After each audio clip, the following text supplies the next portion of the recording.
Alô?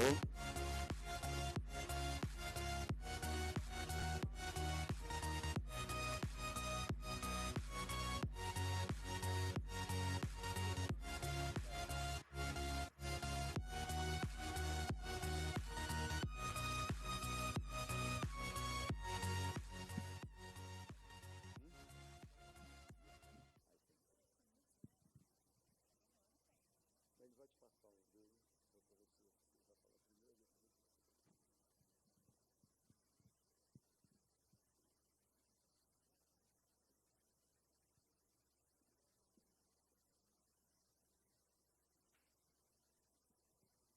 Bom dia a todos.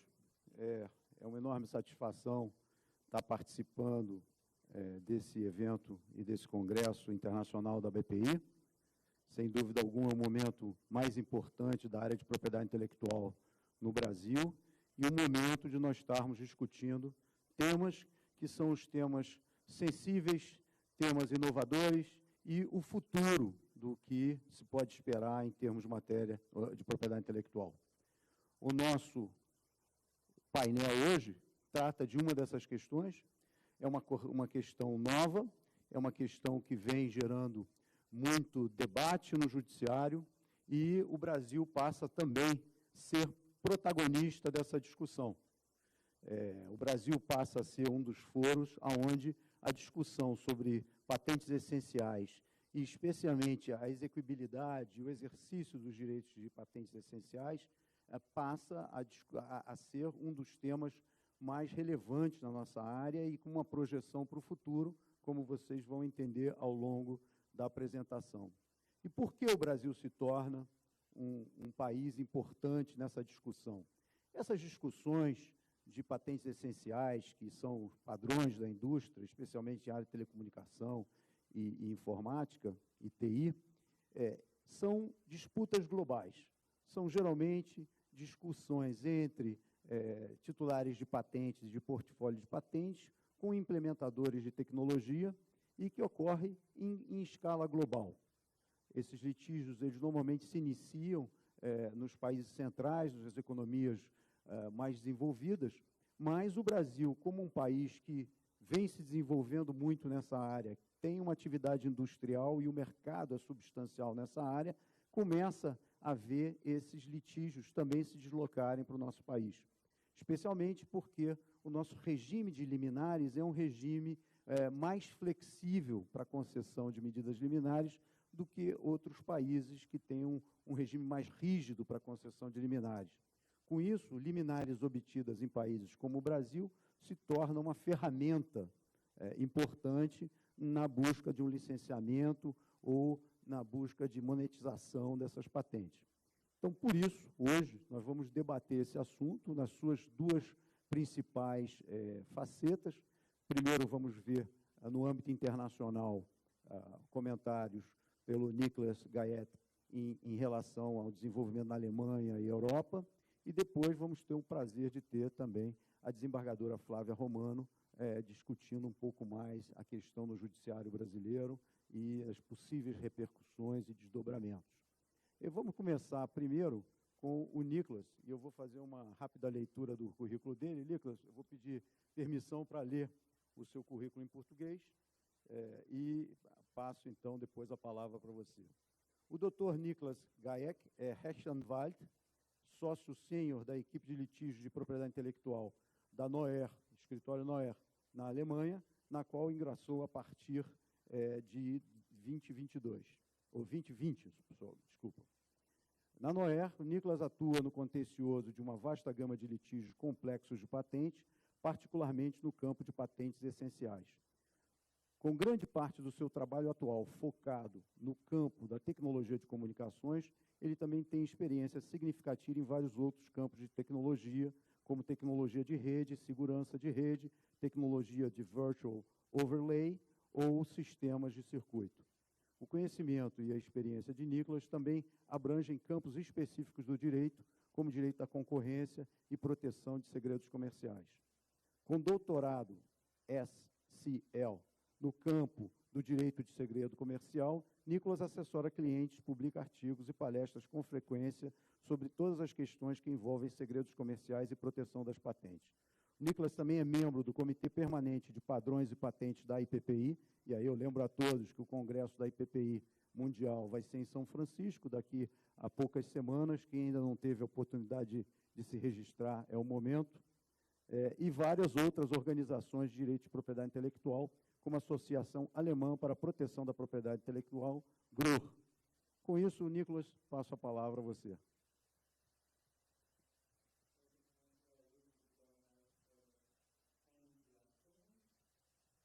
Gentil. E obrigado a todos por participarem e ouvirem sobre esse assunto tão especial. Com relação ao contencioso na Europa, principalmente no final da década de 90, nós tivemos os casos da IMS Health, e isso se desenvolveu muito nos últimos 20 anos, mais ou menos, chegando à sentença do Tribunal Europeu em 2015, no caso Huawei versus ZTE. You may want to remove your headsets, Nicolas, so you're not listening. Yeah. Então vamos começar com onde estamos hoje. O que faz com que uma SEP seja uma SEP, ou seja, uma patente essencial a padrões? Nós temos tecnologias que são incorporadas aos padrões, e o componente padrão, o componente que vamos discutir hoje, é o valor comercial e a exclusividade comercial derivada da patente. É isso que faz com que essas patentes essenciais sejam especiais. Você tem uma patente normal, que é relevante a um padrão. A normatização faz com que essa patente seja incorporada a um padrão. Isso pode ser visto, por exemplo, na telecomunicação, como nos casos de 3G, 4G, 5G, são padrões que utilizamos diariamente e faz com que possamos utilizar nossos celulares no mundo todo, porque todos estamos utilizando a mesma tecnologia. Mas não é esse o único caso em que falamos de patentes essenciais. Pode ser, por exemplo, um participante de um mercado que tem uma patente essencial e controla o acesso a um determinado mercado. Por exemplo, o Tribunal Federal na Alemanha fez essa decisão em meados dos anos 2000, no caso Standard Spunfas.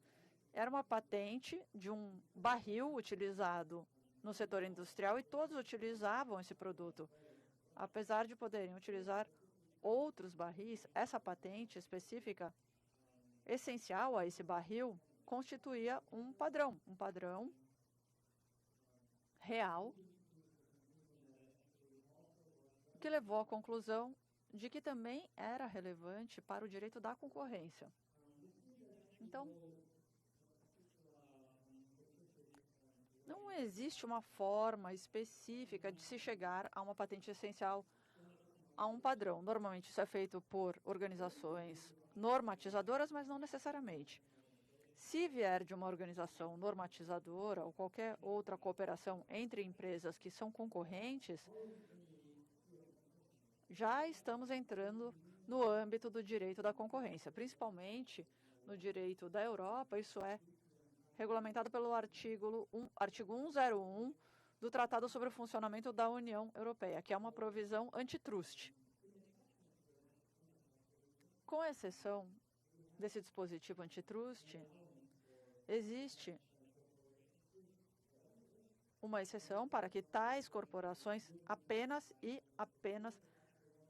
de acordo com o artigo 101 do Tratado sobre o Funcionamento da União Europeia, se houver um procedimento transparente para a adoção de tal padrão, a oportunidade para que terceiros participem do processo de normatização, a natureza precisa ser não vinculante e o acesso de terceiros precisa estar de acordo com termos razoáveis, não discriminatórios e justos.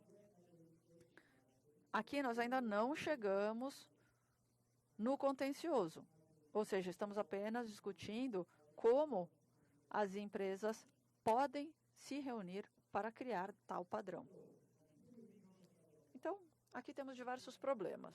Como já ouvimos, a principal questão é que esses padrões raramente divulgam todas as patentes que são relevantes. Então, é difícil saber quais patentes são de fato essenciais a um padrão.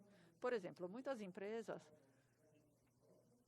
podem fazer parte da normatização daquele padrão. E cada uma delas podem ter 50, 100 patentes ou até mais. E após a conclusão da normatização ou do padrão, elas vão avaliar se aquelas tecnologias são essenciais ao padrão ou não. E muitas vezes isso pode levar a uma super declaração de patentes. Algumas das patentes daquela empresa talvez não sejam essenciais para aquele padrão. Elas podem não ter sido utilizadas durante o processo de normatização do padrão, ou elas podem tratar de uma questão específica que talvez até seja incorporada no padrão, mas possa fazer parte não relevante do padrão, ou seja, ela não necessariamente vai ser implementada nos produtos. Então, essa é a primeira questão. A segunda questão que observamos é a questão do empacotamento. Então, mesmo que você tenha uma carteira de 10 patentes e todas elas sejam relevantes para aquele determinado padrão, talvez você não esteja disposto ou disposta a licenciá-las dessa forma. Você pode colocá-la num conjunto de patentes, onde você vai inserir outras 20 patentes que são relevantes para o padrão, mas não necessariamente essenciais. E aí temos também a questão de royalty. Isso dificulta muito a situação para o réu, porque muitas vezes os réus não têm um conhecimento detalhado do padrão. E aí precisam entender quais são as patentes que de fato são essenciais e quais não são. E muitas vezes ocorre que eles acabam licenciando todas as patentes e muitas vezes os detentores das patentes acabam criando acordos de patentes que não são essenciais para o valor daquele royalty do padrão. Então, existem vários padrões. É claro que você pode fazer uma análise de essencialidade comercial ao padrão, mas demora muito. E também é muito oneroso e nem sempre dá resultados 100% corretos. Você também pode ter uma abordagem processual, ou seja, testar as patentes detalhadamente, analisá-las, enquanto você estiver participando de uma ação de infração à patente. Mas, normalmente, a maior parte das patentes que fazem parte de uma carteira oferecidas, num caso de infração de patente, não são parte do contencioso. Então, essa também não é uma solução que tende a ajudar em todos os casos. Eu vou voltar a falar mais sobre isso posteriormente. Também existe a possibilidade de uma ação sob o direito da concorrência, ou seja, um licenciado pode mover uma ação após uma queixa de um detentor de patente. E também existe a questão de ações legislativas, que podem sim tratar de algumas dessas questões, mas isso ainda não aconteceu num escopo muito amplo, e não aconteceu na Europa, não aconteceu na Alemanha, então ainda estamos esperando para saber se o legislativo vai cobrir essa questão de patentes essenciais. Então vamos ver as reivindicações de infração de patentes essenciais. Normalmente elas são patentes e essas reivindicações podem vir de patentes essenciais e infrações a tais.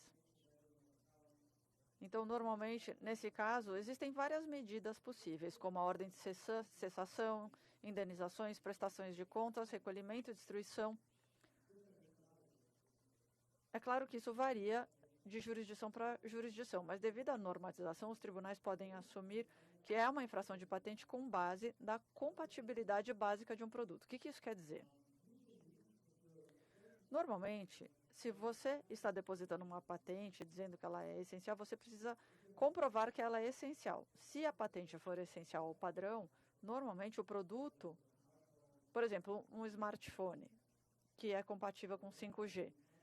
Você quer comprar o smartphone mais novo, é claro que o fornecedor vai te dizer, ele funciona com 5G. Então, isso fica estabelecido. Por outro lado, os detentores das patentes estão tentando provar que aquela patente é essencial àquele padrão.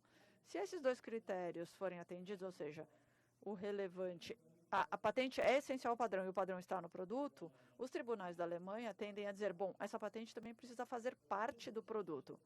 Essa é uma premissa que é derivada dessa essencialidade ao padrão. Pode acontecer de outra forma, por exemplo, talvez a patente seja essencial ao padrão, mas por motivos técnicos, ou como ela não é a parte mais essencial da tecnologia padronizada, ela é deixada de fora durante a implementação. E essa defesa também pode ser utilizada pelo réu, mas devido à premissa, isso é uma solução dada ao detentor da patente, porque o detentor não precisa mostrar que a patente está implementada no produto, não precisa mostrar como foi implementada, só precisa mostrar que a patente está no padrão e o padrão está no produto. E é claro que existe a defesa frande. A defesa pode sempre utilizar o argumento de abuso de domínio de mercado, que é o artigo 102 do TFUE, Tratado de Funcionamento da Comunidade Europeia. E a base jurídica para isso é que o detentor da patente pode ou não dar acesso ao mercado. E para dar acesso ao mercado de licenciamento, ou seja, os licenciados permitem que o implementador também possa produzir o produto, vender o produto, e o detentor da patente está numa posição de controle também dos mercados downstream. Então, se o implementador não tiver a opção de ter uma licença frande, e vocês já ouviram falar desse conceito, né? Uma licença justa, razoável e não discriminatória, nessas patentes que são utilizadas no produto e que são necessárias para poder produzir e vender esse assunto, aí podem utilizar essa defesa frande, ou seja, a queixa vai ser descartada como não bem fundamentada. A defesa frande não se aplica a todas as queixas, a todas as reivindicações, porque você sempre precisa ter uma lição com base nos termos frande. Você não pode simplesmente utilizar a patente, você precisa pagar por ela. Então, usando a defesa frande, você pode argumentar com uma ordem de cessação, porque o detentor da patente te deu a licença, então você deve poder vender o seu produto mesmo que ele utilize aquele padrão. Então, você pode utilizar o frande. Então, pode ser ordem de cessão, indenização,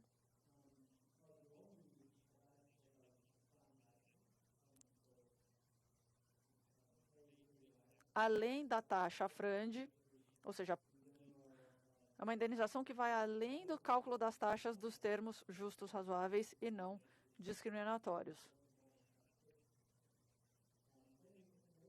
A mesma coisa se aplica à prestação de contas. Você, como implementador, sempre vai ter que oferecer informações, especificar, por exemplo, como você obteve essa licença frande, mas você não terá que oferecer nenhum tipo de informação além disso. Com relação a reivindicações de acordo com o direito de patentes normais, você também pode utilizar os termos frandes. Mas não existe defesa frande de acordo com indenizações relativas a licenças,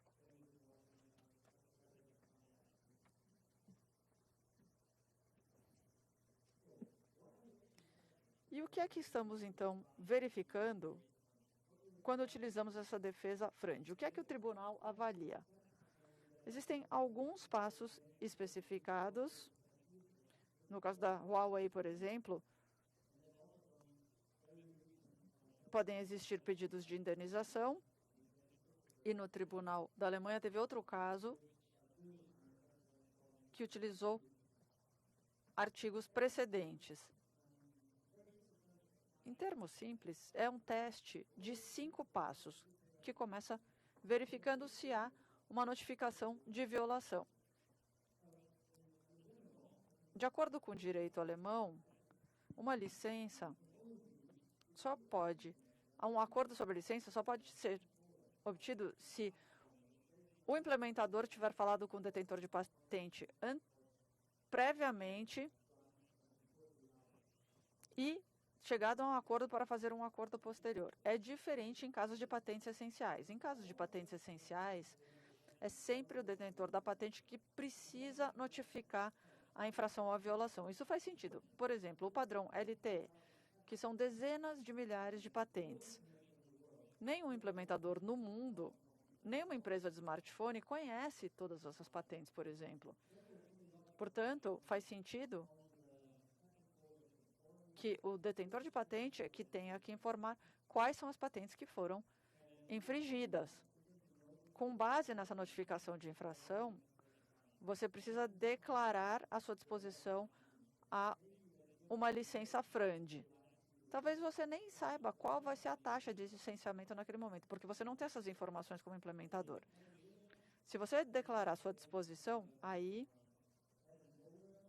o detentor da patente terá que fazer uma proposta, que precisa ser bem fundada, utilizando acordos de licença comparáveis, por exemplo, ou seja, o detentor já tem outros acordos com outras entidades, por exemplo, concorrentes teus, uma carteira parecida.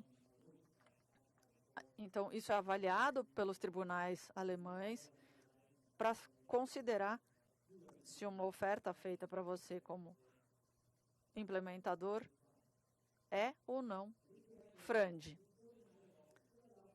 Se houver uma proposta e ela for recusada, se o implementador recusar a proposta, você terá que fazer uma contraproposta que também precisa ser bem fundamentada, com motivos plausíveis.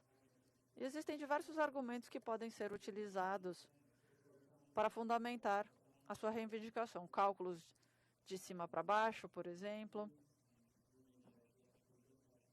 Ou seja, avaliando todas as patentes que fazem parte daquele padrão, todas as tecnologias utilizadas no seu produto. E, é claro, as taxas de licença podem ser uma pequena proporção da receita gerada com aquele produto. E as licenças para aquele padrão também podem ser uma pequena porção das taxas de licenciamento totais. Ou seja, você pode calcular um valor máximo a ser pago pela licença para essas patentes específicas. Na minha opinião, essa é uma abordagem muito boa para verificar se uma proposta que foi feita para o implementador pode ou não estar de acordo com os princípios FRAND. Muitas vezes eles acabam utilizando licenças comparáveis para chegar a uma decisão. E você precisa fazer o cálculo para saber exatamente qual seria uma taxa com base nos termos FRAND. Então, vamos supor que você fez a contraproposta e o réu diz, eu não quero aceitar essa proposta.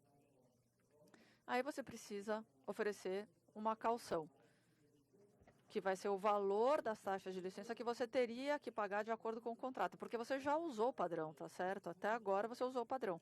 E agora o detentor da patente está pedindo uma liminar, porque está te acusando de utilizar aquele padrão. E você fala, bom, eu estou disposto a obter uma licença, mas ela precisa ser FRAND. Então agora você precisa demonstrar que você está disposto a pagar pelo que você considera FRAND. É claro que o ônus é bastante oneroso, inclui vários passos e inclui ambas as partes. E como a taxa é considerável e o detentor da patente também precisa fazer uma contribuição, os tribunais da Alemanha foram além disso e criaram uma outra característica, que é: você sempre precisa estar disposto a fazer o licenciamento, ou seja, a negociação precisa ser feita de boa fé, rapidamente, e se uma das partes não estiver de acordo com essas exigências, por exemplo, o infrator, se você não responder a uma notificação de infração, o tribunal pode decidir que você não está disposto a fazer o licenciamento FRAND e nem avaliar os outros critérios, que foi o que aconteceu na sentença da Huawei, por exemplo. Mas eles não avaliam isso. Eles vão falar: bom, você claramente não está disposto. E o detentor da patente também, que não foi falar com o infrator ou não fez a notificação da infração.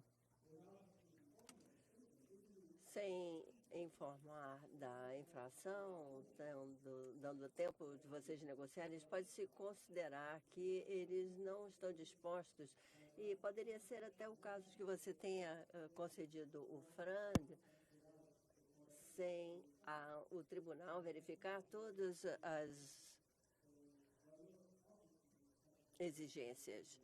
Então, obviamente, o seu escritório de patentes não está disposto a lhe dar uma licença de FRAND. E claro que todos esses outros, todas essas etapas estabelecidas pelo CJU, por exemplo, a oferta, contra a oferta, quem deu que informação, o ônus da prova, mais exigências sobre disposição, como é que se avalia isso. Eu não vou entrar nos grandes detalhes feitos pela Corte, mas isso se verificou esse ano.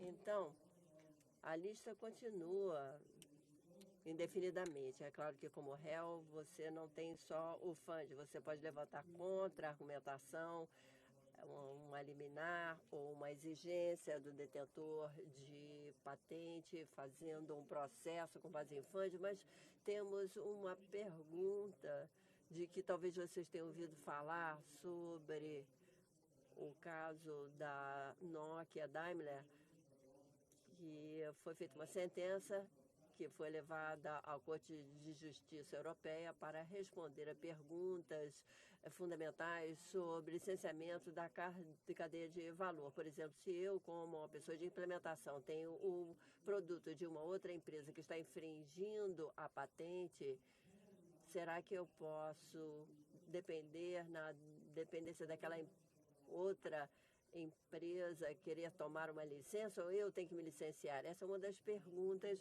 que já foi levantada, mas que continua sem resposta. E depois nós temos várias questões conexas sobre territorialidade, por exemplo. Talvez tenham ouvido falar de antiliminares em vários lugares do mundo, em lugares diferentes do mundo, há opiniões diferentes sobre o FRAND. Então, são questões de monta que vão para além daquilo que nós tínhamos antes no mundo das patentes, que tem a ver com a padronização da tecnologia relevante, e são questões que, embora nós tenhamos trabalhado com isso há mais de 20 anos na Europa, não conseguimos chegar a uma conclusão ainda. Eu acho que a mesma coisa se aplica para muitos dos outros grandes mercados, como os Estados Unidos ou a China, que também estão tratando das mesmas questões repetidas vezes e estão tendo dificuldade de estabelecer outros critérios ou uma forma definitiva de resolver essa questão da padronização. Então, isso conclui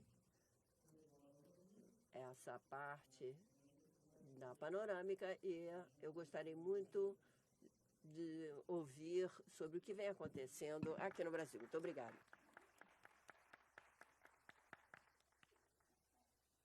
Muito obrigado, Nicholas, por essa apresentação. Thank you very much, Nicholas, for em relação ao tratamento na Alemanha e, de uma certa maneira, na Europa sobre essa questão. Sem dúvida alguma, nós vamos voltar na fase de perguntas a outras questões relacionadas, que certamente vamos tratar. E para que nós possamos, então, ter um enfoque do lado do Brasil e um pouco a visão do judiciário brasileiro, aqui representado pela doutora Flávia Romano, nós vamos passar a palavra para ela, mas eu gostaria de primeiro fazer uma breve apresentação do longo currículo da Flávia. A Flávia é desembargadora do Tribunal de Justiça do Estado do Rio de Janeiro, mestre em Direito Público, presidente da COLEM, a Comissão da Legislação e Normas, presidente do CODAT, Coordenadoria Judiciária de Articulação das Varas com Competência em Dívida Ativa, integrante da Comissão de Políticas Institucionais para a Integração da Gestão Estratégica, Financeira e Orçamentária do Tribunal de Justiça do Rio de Janeiro. Com essa breve introdução, então, passo a palavra à desembargadora Flávia. Bom, Luiz Henrique, consegue me ouvir? Sim. Muito obrigada por essa introdução.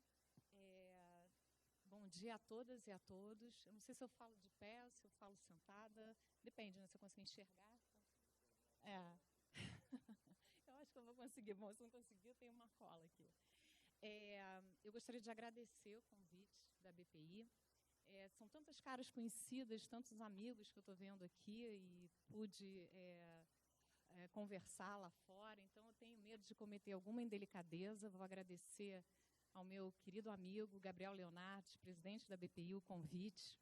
Dizer que para mim é um grande desafio estar aqui falando de um tema difícil, um tema novo. O Nicolas falou que ele tem 20 anos já discutindo esse tema e nós aqui ainda estamos iniciando essa discussão, um tema muito novo, principalmente para o judiciário, com muitos questionamentos. Mas eu vou começar, o Luiz Henrique disse que a minha apresentação está muito densa, mas não é densa, porque eu não sei fazer PowerPoint, até hoje não aprendi a fazer PowerPoint direito. Então, eu já estou pedindo desculpas aqui. E vamos começar, eu vou tentar traçar um arcabouço jurídico do que são essas patentes essenciais para a gente ir para o judiciário, para entender como é que o judiciário no Brasil tem enfrentado essa questão. Você pode caçar minha palavra, que é um sonho de todo advogado, fazer isso com um juiz. Então, exatamente, você pode caçar, não tem problema nenhum. Eu vou começar a falar, e se eu estiver falando demais, vocês podem caçar e podem me interromper. Por favor, façam isso de um debate, não uma apresentação, porque não tem nada absolutamente certo, absolutamente definitivo com relação a esse tema de patentes essenciais. Bom, eu não sei como é que eu tenho que Como é que eu faço isso, né? Bom, tá vendo como a letra é mínima? Bom, eu fiz aqui, eu vou falar brevemente, uma coisa que o Nicolas já falou também, a diferença entre patentes e patentes essenciais. Vou falar das Standard Setting Organizations, que o Nicolas também já falou, algumas estruturas legais, que são essas licenças frantes, como é que esse contexto todo, esse arcabouço jurídico no Brasil, esse diálogo de fontes a respeito da matéria, algumas decisões ainda incipientes do CAD, decisões judiciais que já começam a despontar no judiciário brasileiro. Bom, viu como a letra é mínima, eu não enxergo de jeito nenhum essa letra? Deixa eu ver. Vou ficar com a cola aqui. Bom, em primeiro lugar, a distinção, né? A patente ela tem por objetivo manter um monopólio sobre uma determinada solução técnica, retribuindo, todos aqui sabem melhor do que eu esse tema de patentes, mas retribuindo adequadamente o inventor pelo tempo e pelos recursos por eles dispendidos. E também esse monopólio, que é uma exceção à regra da liberdade de concorrência, tem por objetivo impedir que terceiros façam uso desse invento sem autorização do titular. E aí, de uma forma muito simplista, eu gosto de simplificar as questões no campo do direito, que é difícil, né, porque a gente adora complicar, tem sempre 5 correntes para tudo. Essas patentes essenciais eu definiria como uma tecnologia padronizada. Daí diante a gente complica, mas vamos tentar partir de uma definição muito simples. E a doutrina traz algumas definições muito interessantes. Ela falando do Standard Essential Patents, que eu vou chamar de SEP, ou CEP, né? Vou falar de uma forma bem corriqueira, são invenções que implementam determinado padrão técnico que deve ser observado por todos os players do mercado que queiram desenvolver ou produzir esses serviços relacionados a esse padrão. Essas patentes, eu gosto muito desse termo utilizado pela doutrina, elas não podem ser evitadas. Elas são mais do que necessárias. Elas não podem ser evitadas por empresas que queiram produzir um padrão compatível com essa tecnologia. Nós sabemos que as patentes são territoriais, devem ser asseguradas nos seus territórios, no Brasil a Carta Patente, o INPI, e a patente ela pode ser essencial em toda a sua integralidade ou apenas em uma ou mais de suas reivindicações. Por que patentes essenciais? Por que essa distinção, né? Isso é muito importante. Nas últimas décadas, o que nós observamos é que a vida útil das tecnologias ela é muito curta. Além disso, a economia ela vem se estruturando cada vez mais em redes. Há uma especialização em nichos, o que torna esses produtos cada vez mais complexos. Há um número crescente de usuários. E aí, duas palavras-chave para as patentes essenciais: interoperabilidade dos produtos e compartilhamento de tecnologias. Isso é fundamental. A gente vai falar de algumas desvantagens para os inventores dessas patentes essenciais, mas o importante agora é a gente focar nas vantagens. Quais seriam essas vantagens? Obviamente, esse compartilhamento dessas tecnologias é quase que um trampolim de uma tecnologia para outra. Você não começa do zero, você já parte de uma tecnologia pré-existente e avança para outras tecnologias, o que é fundamental no mundo de hoje. Você tem uma maior segurança, você tem um maior número de usuários, você tem uma lucratividade, obviamente, para aquele detentor da patente. E aqui eu trouxe alguns exemplos, né, que são essas patentes essenciais, Wi-Fi, Bluetooth, 5G, que chegou no Rio, já está cheio de problema, mas já chegou, está só fazendo aqui propaganda positiva, né? Bom, e eu passar aqui e aqui, né? Segurar o microfone para fazer tudo junto ao mesmo tempo. Isso, para mim, é tecnologia. Vamos lá. Bom, e quem define esses padrões? Acho que está tudo bem. Ninguém vai aqui, né? Eu ia trazer até um caderno, mas eu achei que já era demais. Bom, quem define esses padrões técnicos? Né? A Nicola já falou muito bem sobre Standard Setting Organizations, né? SSOs, que são essas organizações que podem ser públicas, privadas, nacionais, internacionais, que têm por objetivo introduzir todas essas etapas dessas coordenações de desenvolvimento, publicação, interpretação, revisão, alteração dessas normas técnicas.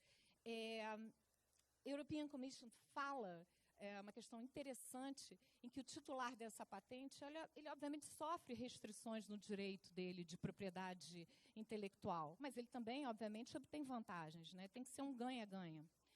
Alguns exemplos dessas Standard Setting Organizations, você tem o IEE, você tem no Brasil a Associação Brasileira de Normas Técnicas, você tem ISO, você tem várias organizações. Não esquecendo que pode o titular daquela invenção autodeclarar que aquela patente é uma patente essencial. Isso é importante. A gente vai ver como é que o judiciário vem interpretando essa autodeclaração. Bom, quando um padrão tecnológico é desenvolvido por uma dessas organizações, isso é bem importante, ele pode estabelecer, deve estabelecer como obrigação que esses membros divulguem o que aquela tecnologia protege, qual é o âmbito de proteção daquela tecnologia, a reivindicação do objeto de patente. E o resultado dessa divulgação vem através de uma expedição de uma declaração de essencialidade. Bom, definidos esses padrões técnicos, como que vai se dar essa outorga do licenciador ao licenciado no mercado? O professor José Carlos Vaz e Dias, eu tive a sorte de ter alguns amigos aqui que me deram vários pareceres para ler, pareceres muito interessantes sobre essa matéria, e ele fala de uma estrutura legal de compartilhamento dessas informações, quase que um guideline, quase que um código de conduta, desse compartilhamento dessas tecnologias que devem ser observados pelos sprays, por todos, né? E aí a gente fala das licenças frantes, que o Nicolas já falou, mas eu vou falar aqui um pouquinho para poder introduzir esse arcabouço jurídico nacional aqui, que é extremamente importante para nós. O professor José Carlos Vaz e Dias, ele fala que não seria propriamente uma licença. É claro que é uma licença, a gente interpretaria com a aplicação do artigo 61 e seguintes da LPI, mas não é simplesmente uma outorga de um direito de IPI a um licenciado através de uma contraprestação, pagamento de um royalty. É mais do que isso, é um pacto colaborativo. Vai muito além dessa conceituação que a gente conhece por licença. Bom, acho que nem vocês vão conseguir enxergar isso, né? Acho que talvez, enfim. que são essas licenças FRAND? O Nicolas já falou aqui, já colocou o que é fair, reasonable, non-discriminatory. O que é fair para a gente aqui? É o que é justo, né? Falamos de equidade, falando de adoção de normas não anticoncorrenciais ou abusivas por uma empresa dominante no mercado. E aqui, o que a gente pretende com esse fair? Afastar uma licença casada, a possibilidade que tem um licenciante de licenciar uma patente essencial e aproveitar licenciando outras que não são no mesmo pacote, né? O Nicolas já falou do bundling, vou aqui ficar repetindo isso para vocês. Tem o Free Grant Back, que é, na verdade, eu concedo uma patente essencial para você, em troca você me dá uma licença gratuita. Essas práticas anticoncorrenciais devem ser evitadas. E aqui, para mim, esse é o princípio mais importante de direito. Eu sei que os advogados não gostam muito quando vão despachar comigo, que eu fico provocando e fazendo 1000 perguntas. Alguns ficam bastante estressados com essa minha forma de ser quando vão despachar. Mas tem um artigo que acho que é fundamental, principalmente no campo de IPI, que é o 442 do Código Civil, que é a boa-fé. A boa-fé deve nortear todas as negociações, a postura desses players no mercado. Você tem as pré-negociações, vocês têm as negociações, vocês têm a conclusão do contrato, a execução do contrato. E a boa-fé tem que nortear todo esse procedimento, todo esse processo. Não só a boa-fé, como a probidade, como a ética. Está na hora da gente começar a enxergar a boa-fé como um princípio basilar no direito. Sinceramente, como juíza, não é o que eu vejo na prática. Mas isso, para mim, é fundamental. Quando eu vejo que a parte está de boa-fé, ela já caminhou léguas no direito. E os estrangeiros, né, a doutrina internacional, entende o que vem a ser fair como não imposição de restrições inadequadas à exploração daquela tecnologia. E o que é reasonable? Eu lembro da palestra que o Gabriel Leonardo deu lá na Emerge, foi uma palestra excepcional, está gravada no YouTube, e ele falou, é dificílimo saber o que é reasonable. Então, é dificílimo para eles, é dificílimo para vocês, imagina para nós, juízes, né? Reasonable, que é razoável, que tem que manter um equilíbrio na cobrança desses royalties. Qual seria a base de cálculo? Como é que se calcula isso? O Nicolas falou um pouco dessas questões, são questões difíceis, mas é o peso que aquela tecnologia, aquela patente essencial tem no todo, na remuneração adequada do titular. É importante que se diga que o titular tem que ter uma remuneração adequada. Isso é absolutamente fundamental. E para trazer um pouquinho da nossa legislação, você tem a interpretação dos contratos, também a boa-fé, o artigo 113 do Código Civil. Tem a questão do ilícito, a não prática desse ilícito, observância de procedimentos e técnicas nas negociações que afastem qualquer possibilidade do cometimento do ilícito. E você tem uma questão muito interessante, que são os limites externos, que é a função social do contrato. Isso é extremamente importante no nosso direito. Eu conversava com o Nicolas antes de começar o debate. Lá fora isso não é visto com a frequência que é visto pelo judiciário aqui. Os juízes, os tribunais, veem a aplicação das normas do Código de Defesa do Consumidor como algo extremamente importante na análise desses casos, porque você tem uma repercussão, obviamente, nessa briga de liminares. Quando você tira um concorrente do mercado, você causa um problema para os usuários. Você causa um problema não só entre as partes, mas você causa um problema, tem uma repercussão na coletividade. Isso é absolutamente importante.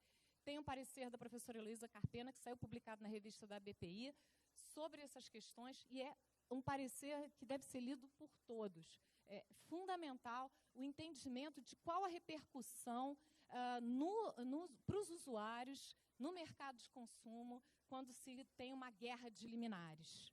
E a participação desses usuários, a abrangência dessas tecnologias cada vez mais a serviço dos usuários. Não discriminatória e isonomia. Não quer dizer que o royalty que vai ser cobrado na Europa, na Alemanha, vai ser mesmo cobrado no Brasil. Obviamente, nós temos aqui circunstâncias econômicas e sociais que devem ser medidas quando se estabelece essas licenças FRAND. O Nicolas falou, mas eu achei muito interessante trazer esse roadmap da Comissão Europeia, que estabeleceu o que seriam parâmetros previsíveis e possíveis das licenças FRAND. Isso é muito importante. tudo baseado nessa conduta, nessa pauta de boa-fé. O aumento da transparência. As licenças frantes, elas criam uma expectativa legítima no licenciado. E aqui tem uma questão interessante, que o titular de uma CEP, a questão se ele poderia ou não obter uma liminar sem violar direitos anticoncorrenciais. Também falando um pouco da palestra que o Gabriel deu na Emerge, isso é muito interessante porque ele disse que na China, não sabia disso, aqueles que participam de toda aquela negociação, estão adstritos àqueles termos, eles não podem ou não deveriam ir a juízo pleitear uma liminar para tirar um concorrente de mercado. Claro que aqui no Brasil é um pouco diferente, mas faz parte, né, das nossas diferenças, inclusive culturais. Bom, falando aqui do arcabouço jurídico, aqui é um equilíbrio de pratos que a gente tem que ter. E é como isso é visto no judiciário. Se, por um lado, você tem a proteção do direito de exclusiva, né, da patente, concedido no artigo 5º, inciso 29 da Constituição Federal, uma garantia fundamental concedida aos autores desses privilégios temporários. Por outro lado, você tem um regime anticoncorrencial que reprime abusos de poder econômico praticado por meio desses direitos. A legislação infraconstitucional, o artigo 41 e seguintes da LPI, confere a esse titular desse detentor da patente uma gama de direitos, mas, como nós vimos, esses direitos eles não são absolutos. Eles sofrem limitações. É importante que o judiciário entenda essas limitações, no caso das patentes essenciais, porque isso não tem sido observado, aqui fazendo uma meia-culpa do judiciário, né? Mas essas limitações surgem, inclusive, há quem fale que existe uma previsão de patentes essenciais na LPI, que seriam as licenças compulsórias. Não vejo dessa forma, mas as licenças compulsórias falam de uma dependência entre as patentes, principalmente no artigo 70 da LPI. E você tem limitações que, obviamente, que surgem no campo do direito anticoncorrencial. O artigo 173, parágrafo 3º da Constituição Federal, reprime o abuso do poder econômico que visa essa dominação de mercado. E aí, eliminação da concorrência. E aí a gente volta para aquela questão dos usuários, que também são atingidos por essas práticas anticoncorrenciais. Eu não vou falar do patent troll, porque isso já foi falado pelo Nicolas, seria desnecessário aqui, até porque ele tem 20 anos de experiência, eu nem tanto, né? Não, quer dizer, tem mais, gente, bem mais, mas não nessa área. Não discriminatório é a questão da isonomia. E aqui a doutrina fala de uma questão que parece bastante interessante, que vem sendo usado pelos advogados em juízo, que é a questão daqueles que participam das licenças frantes, do estabelecimento daquelas condições, daquele arquétipo das licenças frantes, que seria o venire contra factum próprio. Quer dizer, eu participei disso, mas esse aqui é meu concorrente, eu não vou negociar com ele os termos dessa licença. Então, a doutrina tem entendido isso como um venire contra factum próprio, dando ao licenciado, alguns entendem, confesso que acho que isso é caso a caso, é uma análise muito casuística no judiciário, do direito potestativo que esse licenciado tem. Se não for parte nesse negócio, ou seja, se não for a ele dada a possibilidade de aceitar ou não os termos daquela licença frante, se ele se vê ressarcido a prática, ali a existência da prática de um ilícito, e aí, existindo a comprovação do dano, ter um ressarcimento. Bom, um tema que vocês amam, acho que todo mundo no direito ama, natureza jurídica. Não tem como fugir disso. Quem nunca odiou esse termo quando começou a estudar direito, que é a natureza jurídica. Mas para nós é extremamente importante, porque como não há esse regramento, né, não há uma normatização no Brasil, essa conceituação do que vem a ser a natureza jurídica dessas patentes essenciais, ela é absolutamente fundamental. Alguns doutrinadores falam em negócio jurídico, outros falam do pacto colaborativo e de um contrato associativo. Acho que faz muito mais sentido esse contrato associativo. A lei antitruste, o artigo 90, traz essa definição de que vem a ser um regime de colaboração. Vamos sempre pensar nesse compartilhamento, na colaboração, na troca de tecnologias, pensando numa sociedade melhor, por que não? Né? E com ganha-ganha para todo mundo. E o pior cenário é a guerra de liminares. Meu tempo está acabando, eu vou falar bem rápido agora. Apesar de estar entrando agora num assunto que realmente é... Deixa eu respirar um pouco, então. Bom, vamos falar aqui... Agora ele está interessado porque ele quer que eu fale mal do judiciário aqui. Vamos falar. Vamos falar um pouquinho bem mal. Aqui é acadêmico, né? Eu posso falar qualquer coisa, né? Luiz Edgar disse que sim, então tá bom. Então vamos lá. Bom, a Ericsson. A gente tem várias disputas da Ericsson internacionalmente. No Brasil não seria diferente. O que eu acho extremamente interessante é que o U.S. District Court for the Central District of California assumiu a responsabilidade de determinar as condições para uma licença global das patentes. Imagina se ao judiciário brasileiro é dada a responsabilidade para determinar condições para uma licença global das patentes. Adoraria ouvir o que os advogados pensam a respeito dessa situação. Se bem que tem advogados que gostam disso, né? Ou preferem o Congresso Nacional. Tem de tudo. Então tá. Bom, e aí houve uma suspensão dessas ações em razão dessa adoção internacional, dessa responsabilidade de determinar essas condições dessa licença global. As partes peticionaram e suspenderam as ações aqui. E vejam, o que isso traz de negativo para todos, para todos. Eu não consigo ver, a menos que você seja meramente especulativo, algo de positivo nisso. Mas a segunda vara empresarial do Rio, ela entendeu que não haviam sido cumpridos os termos da licença e concedeu a liminar, proibindo da venda dos produtos. Essa liminar foi cassada em outubro de 2021 e restabelecida pelo Tribunal de Justiça.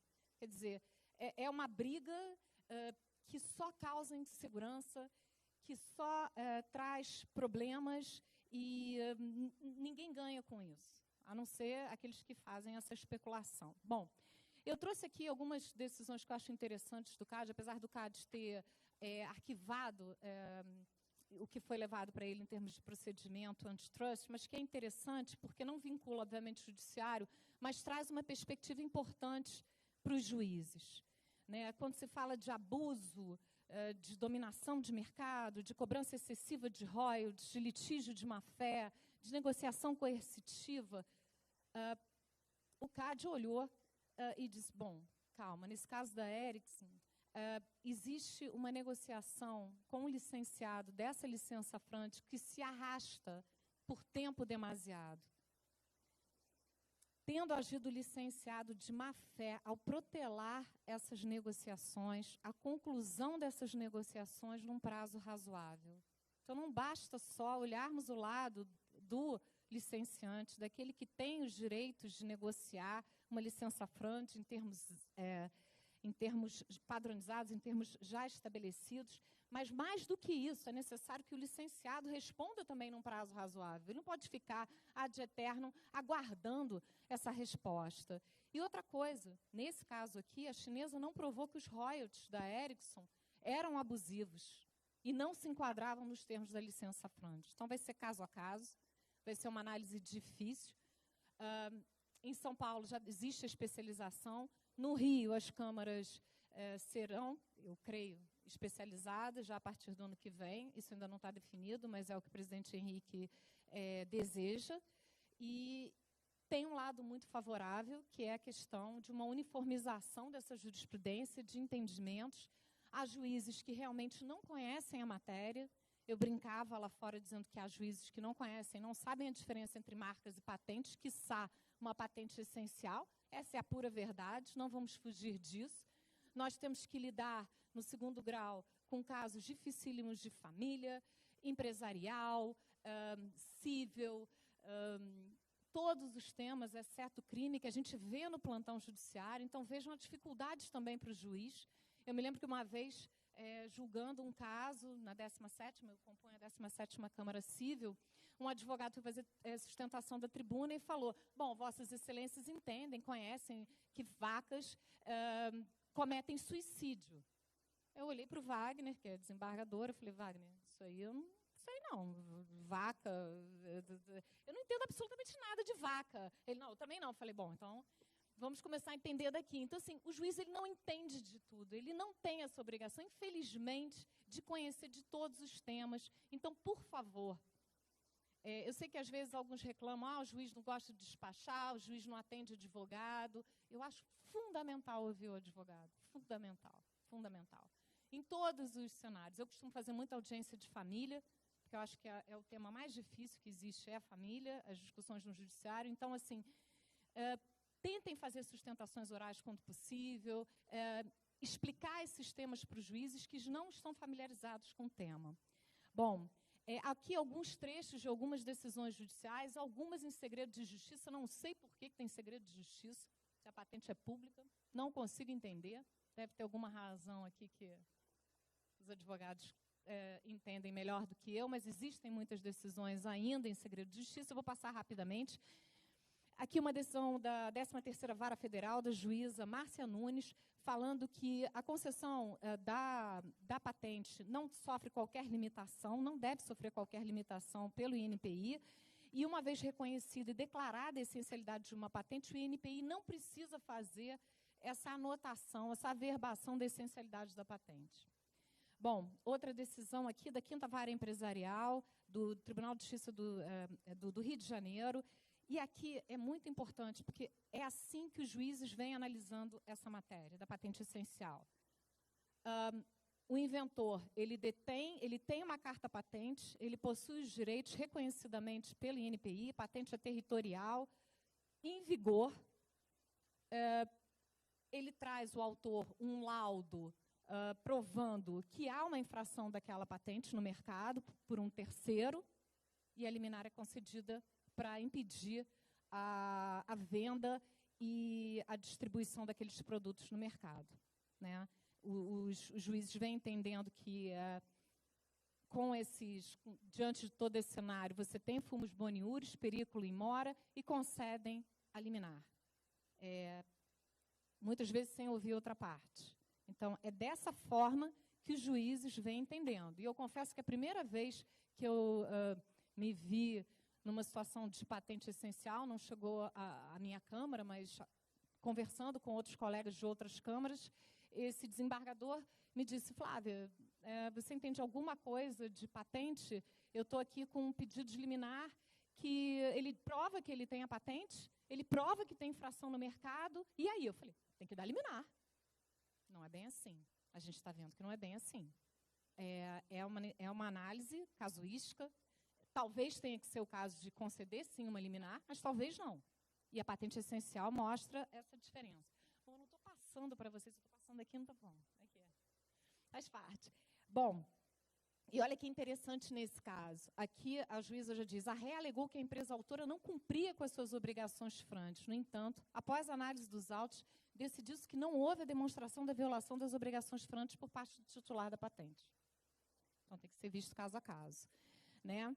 Também a 5ª Vara, no Rio, como eu disse, as varas são especializadas, isso facilita, eu acho, para os advogados, os juízes já conhecem a matéria. Então, a análise do que é uma patente essencial já vem sendo abordada por esses juízes.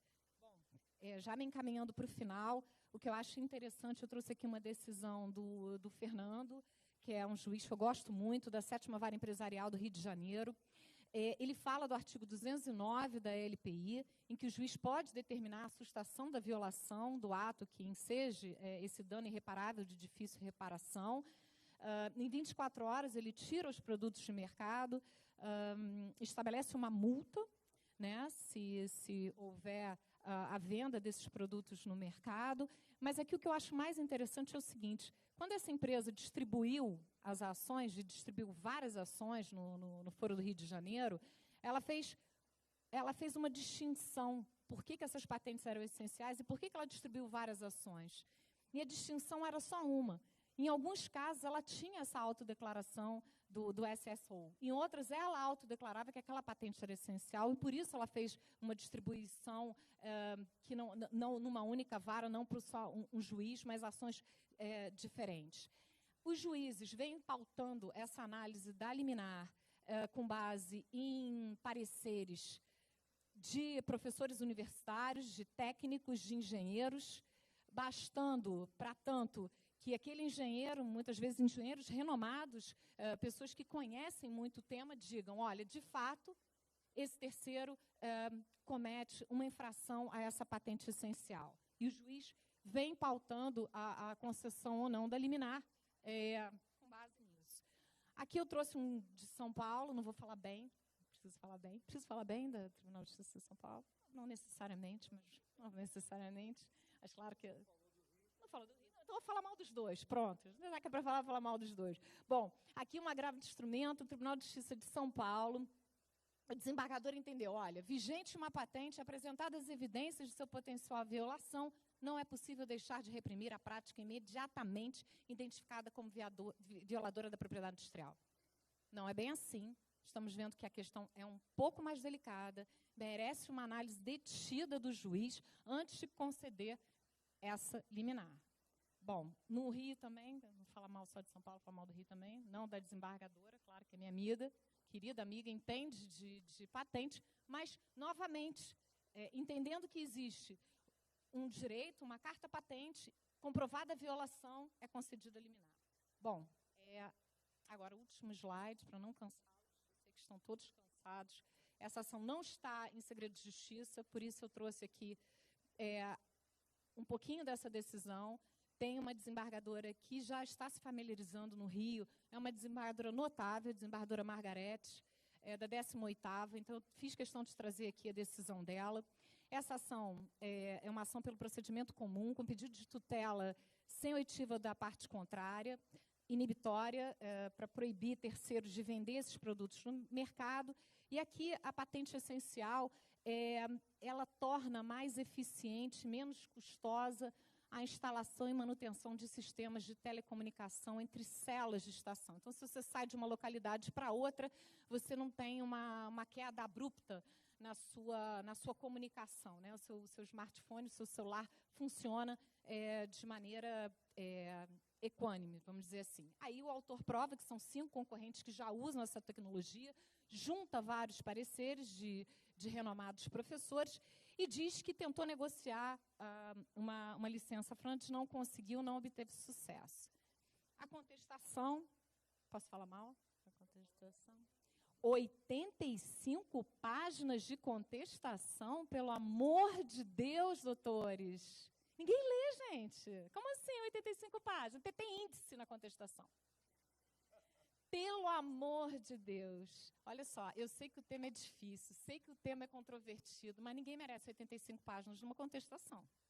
O juiz tem que ler milhares de coisas. A gente julga de TOI até patente essencial. Então, vamos tentar simplificar, até porque tem questões muito técnicas, né? Meu marido fala que se ele falecer, eu não consigo ligar a televisão. Então, não adianta ficar falando muito sobre questões tecnológicas. Foquem. Vão direto ao assunto. Eu sei que a questão é difícil, mas a inicial também era bem grande, para não falar mal dos dois advogados, por favor. Mas isso é uma constante em PI, são enormes. E aí, na contestação, alega uma série de preliminares, não vou aqui me ater a essas preliminares, mas, na verdade, o que ele diz, olha, quem disse que essa patente é essencial, você está autodeclarando, não existiu contraditório, há uma necessidade de maior dilação probatória, as questões não são tão simples assim, não estão presentes o fumo boniuris e o perículo in mora, e aí vem o acórdão da desembargadora Margarete, cassando essa liminar e dizendo o seguinte, de uma forma muito simplificada, ela diz o seguinte, olha, há necessidade de dilação probatória, vamos evitar essa guerra de liminares, vamos ter certeza do direito, pelo menos uma cognição exauriente, que faça com que a gente entenda aonde e quem realmente tem um bom direito, e aí ela dá essa decisão. Eu aconselho a todos que leiam a decisão da desembargadora Margarete, da 18ª Câmara Civil, Tribunal de Justiça do Estado do Rio de Janeiro, é uma Câmara espetacular, e ela já vem, na verdade, na dianteira dessas decisões. Bom, já falei demais da conta, nunca falei tanto, acho, na minha vida. Aqui agradecendo, eu botei meu e-mail, se alguém quiser me mandar um e-mail com críticas, sugestões, mais documentos para eu ler. né? Luiz Henrique mandou pouca coisa, gente. Pouca de ontem para hoje. Foi assim, uma leitura. Eu imaginava que vocês fossem fazer perguntas muito difíceis, então fui obrigada a ler tudo, mas enfim, estou à disposição de todos. Muito obrigada pela atenção e desculpa o avançar da hora.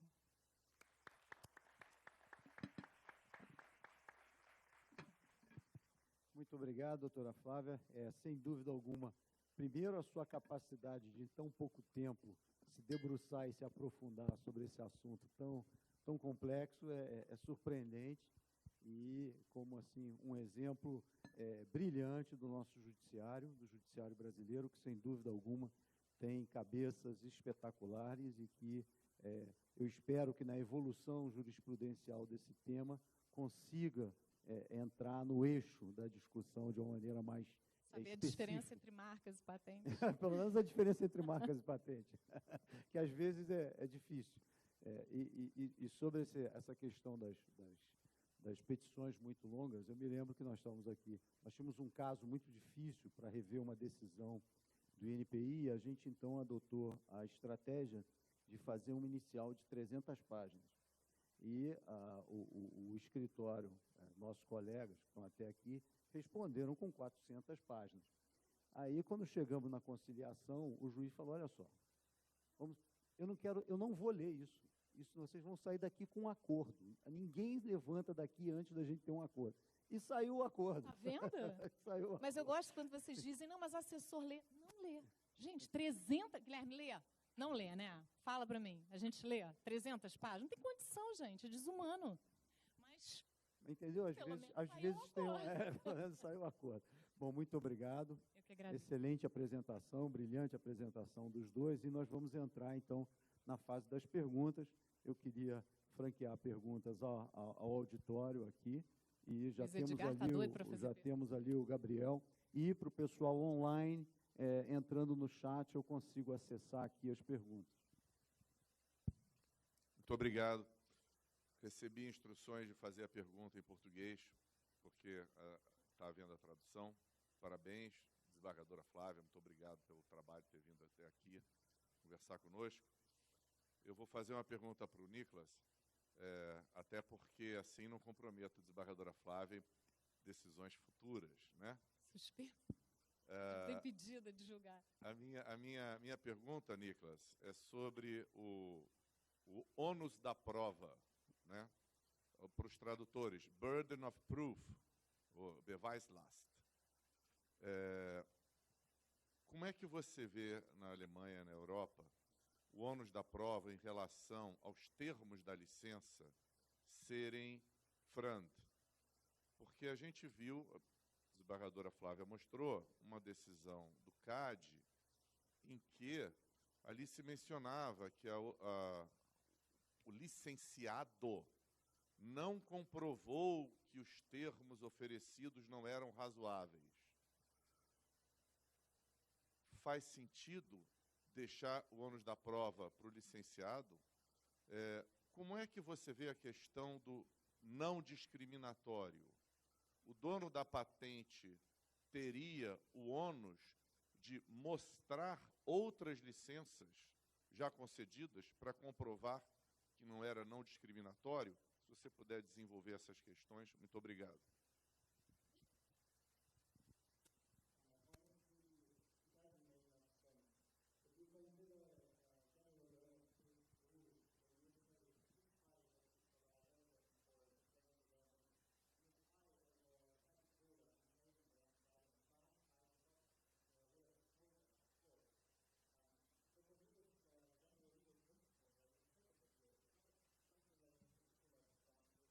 Coisa que é específica dos casos de FRAND.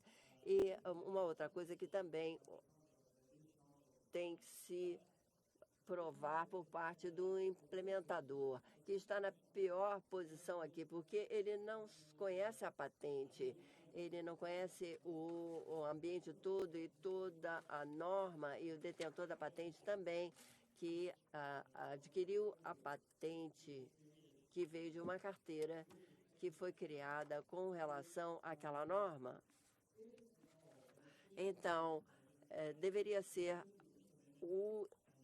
a pessoa que tem a responsabilidade da implementação, que deveria dizer que deveria ser a outra parte, que deveria apresentar mais informações mais detalhadas sobre a FRAN. FRAN é sempre um corredor, então poderia ser que a Corte Europeia chegou à questão com aquele acordo. Então, para mim, na verdade, não faz muito sentido pedir essa questão do ônus da prova. Obrigada. Mais alguma? A Luiz Edgar. Parabéns aí pelas palestras. Muito bem conduzida, muito interessante o assunto. Flávia, você me provocou, eu ia ficar quieto aqui no meu canto, mas... Olha, você fez um comentário muito interessante, que é a questão da especialização das câmaras aqui no Rio. Nós temos especialização no primeiro grau e não temos no segundo. Então, às vezes, a gente tem uma decisão muito técnica no primeiro grau e no segundo, como você bem falou, não existe.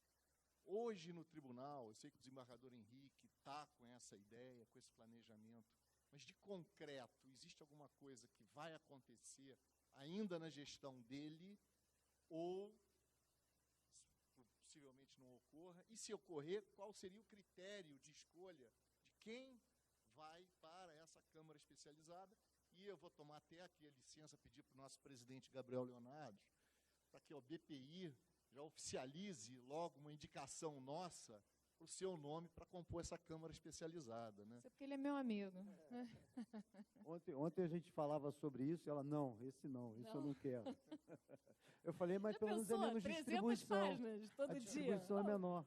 Mas o volume seria menor também, né? Tem essa compensação. É a dificuldade maior. Sim, isso aí com certeza. Mas você tira de letra. Não. Olha, assim, a intenção do Henrique, de fato, a especialização é um projeto do Henrique, um projeto da gestão. Eu participo da gestão do Henrique, é algo que o Henrique adoraria e quer implementar. Isso vai depender do pleno, essa mudança. Isso vai ser votado no tribunal ainda esse ano. E a intenção do Henrique é que, a partir de fevereiro, isso já se inicie. Né? Houve vários estudos com relação à distribuição, para saber se isso não vai ser um erro, como foi a questão da especialização de consumidor. Eu, particularmente, tinha sido contra.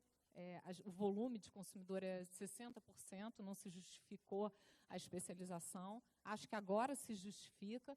E a forma de escolha, cada um de nós vai apresentar o seu nome à análise do órgão especial. Pelo menos é isso que consta hoje na modificação do regimento interno. Então, aquele que tiver essa pretensão, que tiver essa vontade de participar dessas câmaras especializadas, vai submeter o nome à apreciação do órgão especial. Eu só não sei se eu concordo muito com o tempo. Parece que são 2 anos que os desembargadores estariam vinculados a essas câmaras. Pelo menos é o que se pensa. Eu acho que só faria sentido se isso fosse por mais tempo.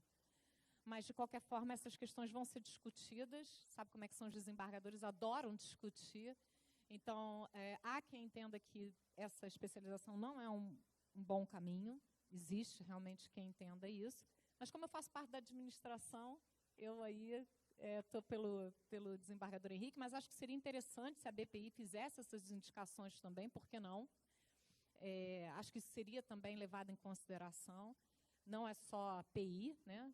A gente sabe disso, são outras matérias, tem recuperação judicial, que é enfadonho, é muito cansativo, mas a gente está caminhando para isso. Eu acho que a gente não tem muito como voltar atrás, não.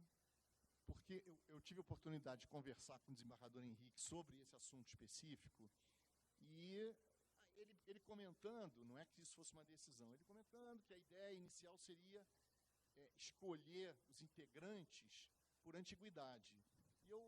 O tribunal funciona muito assim, sempre, tudo é por antiguidade. Pois é, e eu disse a ele, desembargador, mas teria que pensar, será que não seria alguém que já tenha participado de eventos, ou cursos, ou aulas, ou de assuntos de propriedade intelectual, que já tem um conhecimento maior?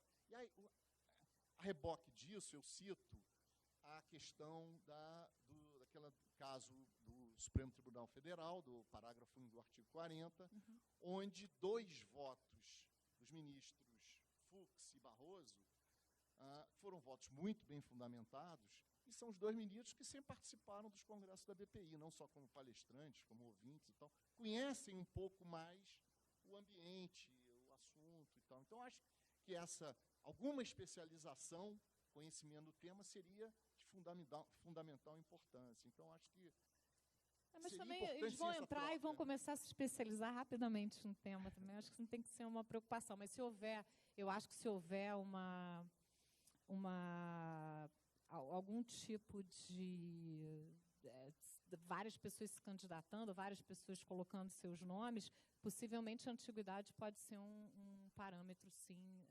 Eu entendi também que, havendo um número grande de desembargadores que tenham manifestado interesse, então se examinaria a qualificação curricular em relação à matéria empresarial, pelo menos. Eu não sei se isso vai acontecer, porque como a ideia é realmente adquirir esse conhecimento, né, a partir dali, talvez... O tribunal ele funciona muito com a questão da antiguidade.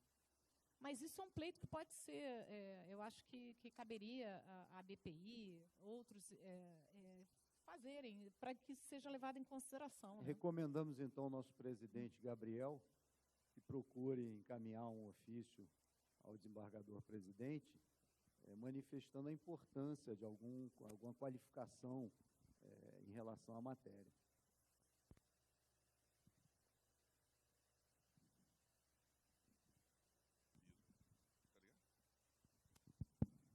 Eu já tinha recebido essa sugestão, mas eu admito que politicamente estou em sérias dúvidas, porque eu não quero causar nenhum melindre no sentido do Poder Judiciário entender que nós estamos querendo interferir na seara alheia. Então, eu agradeço as sugestões, mas nessas questões de sensibilidade política eu sou muito cauteloso. Ainda, como se diz em inglês, I'll keep it under advisement. Muito obrigado. Alguma outra questão? Acho que nós ainda temos aí uns 5 minutos. Por favor. Aqui, ó. Aqui. Bem aqui na frente. Aí depois vai lá. Obrigada. Na verdade, um comentário muito rápido. Agradecer aos palestrantes pelo painel. Acho que foi excelente. E a desembargadora Flávia, eu gostaria de fazer um comentário que realmente foi muito interessante, todas as suas ponderações aqui, especialmente no caso que estamos tratando de tecnologias muito complexas. Então, essa guerra de liminares, como a senhora falou, realmente é uma situação que realmente tem que ser explorada, estudada, porque pareceres, como a senhora falou, existem pareceres apresentados por uma parte e certamente pela outra, né? Juízes decidindo que a matéria é complexa, mas, ao mesmo tempo, concedendo liminares em situações em que o detentor da patente muitas vezes alega que já houve licenciamento em termos supostamente friends para outras empresas, mas não demonstra nos autos que há o licenciamento, que há um contrato. Então, a liminar é sustentada, muitas vezes, ainda até o final, sem que haja a fase probatória. E em situações em que o INPI já se posicionou pela nulidade, ao menos parcial, da patente. E há decisões que dizem a parte que se defende, o réu, ele está com um posicionamento contraditório, porque ele alega não infringir, ele junta pareceres de não infração, mas, ao mesmo tempo, ele entrou com uma ação judicial na Vara Federal pela nulidade da patente. Então, há questões complexas, de fato, e que eu acho que a gente precisa realmente mergulhar na discussão, olhar posicionamentos lá fora que já estão, né, com decisões muito mais consolidadas e discussões aprofundadas, para que a gente possa usufruir o melhor possível do nosso sistema. Né? Então, agradecer aqui as ponderações, a Luiz Henrique pela organização do painel e parabéns. É fundamental, a doutora falou exatamente tudo. Ninguém ganha com essa guerra de liminares. É absolutamente ruim para todos no mercado e para os próprios para o autor e réu também. Eu não vejo nenhum benefício com essa guerra de liminares. Então, confesso que... Mas é uma questão muito nova. Os juízes não conhecem o tema, os desembargadores começaram a ver essas questões agora. Acho que já houve decisões interessantes, boas, da 7ª Câmara, da 18ª. Estou falando aqui do Rio de Janeiro, que é o que eu conheço. Mas, assim, é um processo que depende fundamentalmente dos advogados. Depende muito de vocês. Vocês são advogados diferenciados, são advogados que têm um conhecimento muito específico da matéria, e é fundamental que os juízes ouçam vocês. Fundamental. Obrigada. Esse ponto, até só para complementar, eu não tenho dúvida que o judiciário começa a entender o assunto. Ainda, é lógico, ainda há muito terreno a ser percorrido, mas a gente percebe nas decisões mais recentes que já começa a entender um pouco mais, porque o que eu via num primeiro momento é o seguinte: existe uma carta patente válida, existe uma documentação, um parecer nos autos de que haveria infração, eu concedo a liminar, né? O que seria, assim, em princípio, uma lógica bastante razoável se nós estivéssemos lidando com matérias mais simples, com matérias sem tanta sofisticação tecnológica, que não exigisse um exame tão profundo, muitas vezes, técnico da matéria para se poder chegar a uma conclusão. Às vezes há um pouco de assodamento nessa revisão, mas eu não tenho dúvida que o judiciário caminha para refinar, se sofisticar e consolidar uma jurisprudência muito mais razoável nessa matéria. Há quem diga, não, mas essa matéria nós deveríamos ter no Congresso Nacional. Eu não sei se é uma... Eu acho que no Brasil nós vamos ter primeiro uma definição na jurisprudência para depois outros voos no Congresso Nacional. Porque no Congresso Nacional também não é um processo legislativo simples, não é um processo legislativo muito fácil. Quem acompanha, nós temos aí não sei quantos projetos de lei de mudança da lei de propriedade intelectual no Congresso Nacional, há não sei quantos anos, tem projeto de tudo que é lado, aí tentaram consolidar. Eu não tenho dúvida que qualquer tipo de iniciativa específica em relação a essa discussão da essencialidade patente vai acabar naquele projetão que está parado lá no Congresso Nacional, que reuniu todos os PLs e está lá, né? Então, o que eu sinto é que vai haver, primeiro, um refinamento na jurisprudência. Paulo, já te passo a palavra, nós tínhamos uma pergunta aqui, ali em cima. Aí vai depois você, Paulo. Sou eu? Sou eu ou tem mais alguém? Não, era ele lá atrás estava pedindo a palavra, Luiz, antes. Depois depois do Paulo, volta para você.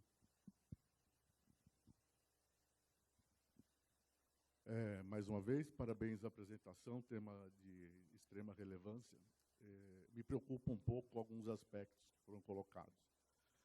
A hora que nós estamos falando de patentes essenciais, me corrija se eu estiver errado, mas eu acho que nós estamos falando de menos de 2% das patentes concedidas pelo NPI. Então, me preocupa muito essa posição ampla, porque o mundo é feito de ondas e essa onda de, eventualmente, rever todas as cartas patentes, todas as decisões liminares concedidas com base nas mesmas, alegando, eventualmente, que a patente seria essencial ou não, é muito preocupante. Nós vamos criar outro problema 98% maior do que esse que nós estamos tendo agora. Talvez o caminho que pudesse ser levado com relação a esse tema das patentes essenciais é a identificação das mesmas. Seria muito mais fácil a partir do momento que nós tivéssemos uma posição clara com relação quais efetivamente são as patentes essenciais. Eu não sei como seria na Alemanha, mas os números que eu vi, nós estamos muito próximo disso, 2% no máximo. Em alguns setores específicos, biotecnologia, telecomunicações, talvez essas duas áreas aí cubram 95% dos 2% que nós estamos falando. Então, esse é um tema que me preocupa, é um tema relevante, e eu só queria fazer essa observação com relação à identificação correta do que seriam as patentes essenciais. Ok.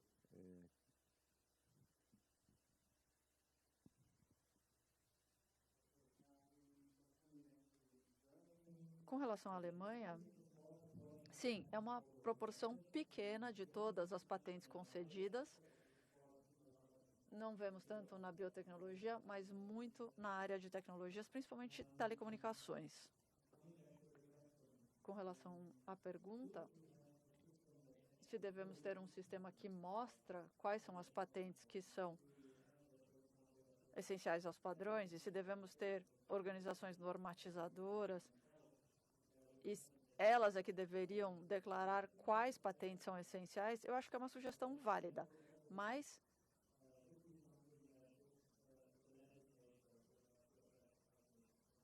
o legislativo também teria que abordar essa questão. É muito difícil para o judiciário a sua decidir sobre preocupação isso. é correta. Sou- Correta. Nós não estamos aqui discutindo os 98%. Aqui a questão essencial é que existem duas formas de você tornar a patente, vamos dizer, essencial. Uma é através ou de uma autoridade ou uma organização que declara que é, ou pelo conjunto da indústria que declara que é, ou, em alguns países, pela autodeclaração. Então, é uma opção, muitas vezes, que o próprio titular tem. Ou o titular oferece à autoridade aquela patente como um padrão e a autoridade vai examinar e dizer se é ou não, ou ele, em alguns casos, em juízo, ele mesmo declara. E aí vai se verificar no processo se é ou não. Então, no caso de infrações normais, patentes que não estão nessa discussão, não é o objeto aqui do nosso painel. Nosso painel se restringe àqueles casos específicos que ou a parte declarou que é, ou seja, o próprio titular da patente, ou aonde ele já ofereceu a sua patente como essencial a algum órgão, alguma entidade que validou. Então, é nessas hipóteses. Onde não há essa discussão, não há por que se falar de essencialidade. Acho que é exatamente isso. É claro que a gente sempre pensa, né? Seria tão bom se tivesse alguma disposição na lei, né? A gente gosta disso, né? Está ali, resolve os nossos problemas. Mas eu costumo dizer que PI é difícil porque tem um aspecto subjetivo sempre envolvido em todas as questões de PI.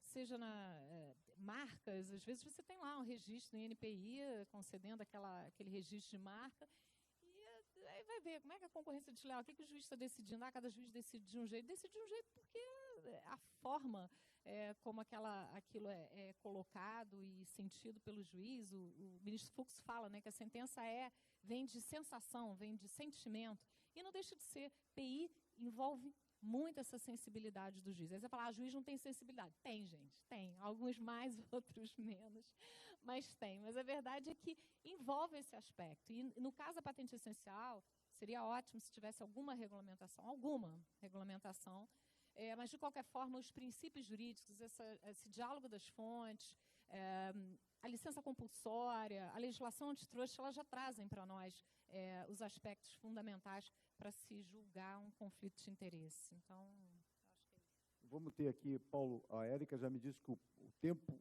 acabou, então, brevidade. Só lembrando, parabéns, Luiz, pelo painel, Flávia, Nicolas.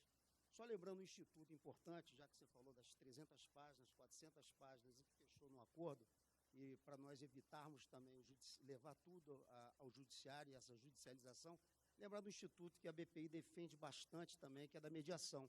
Então, lembrando aqui o César Cury, né, do nosso tribunal também, e falar que nós temos que utilizar também muito o meio adequado de resolução de conflito, não alternativo, lembrando aos nossos advogados, amigos presentes aqui, desse instituto importante da mediação na propriedade intelectual. E, mais uma vez, parabéns aí pelo painel. Ótima lembrança, perfeito. Obrigado, Levem Paulo. tudo para o César. Não, nós temos na BPI, nós temos a Câmara de Mediação e Arbitragem especificamente para a propriedade intelectual. Então aí. Boa sugestão, Paulo. Bom, com isso, Luiz, Bom, depois você acerta com a Érica, vai lá. Importante. A questão que a Flávia tocou muito bem foi na questão do segredo de justiça, que essas ações têm corrido com segredo de justiça, a grande maioria delas, sem uma razão muito clara para isso, e o Luiz Henrique muito bem tocou na questão da consolidação da jurisprudência. Com esse segredo de justiça que tem sido deferido nessas ações, essa consolidação ela passa a ser mais complicada.